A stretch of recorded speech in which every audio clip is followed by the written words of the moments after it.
चंद्रपूर जिल्ह्याचं तापमान दिवसेंदिवस वाढत आहे. आज जे पारा जो आहे तो 45च्या वर गेलेला आहे.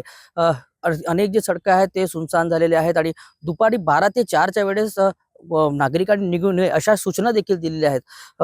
महत्वाचं म्हणजे चंद्रपूर जे शहरातील एक महत्वाचा तलाव आहे, हा ऐतिहासिक तलाव आहे. त्याचा ह्या उन्हाचा एक परिणाम या तलावाच्या माशावर सुद्धा झालेला आहे. हे जे मासे आहेत ते मोठ्या प्रमाणात मासे मरण पावलेले आहेत. तर या सगळ्या माशा मरण पावले यासाठी उपाययोजना म्हणून जे मच्छीमार सोसायटी आहे इथली चंद्रपुरातली, त्यांनी जे पाणी जे आहे ते गरम होते किंवा इतर सांडपाणी येतं त्याच्यामुळे हे पाणी जे खराब होतं त्याच्यामुळे मत्स्यांचा मृत्यू होतोय.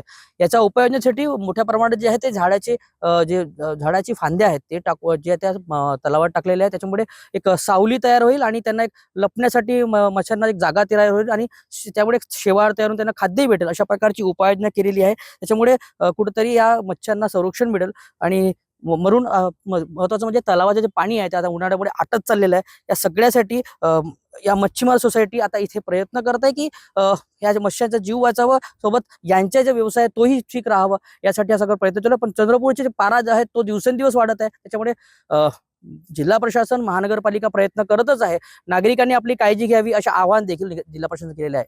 हैदर शेख, न्यूज 18 मराठी, चंद्रपूर.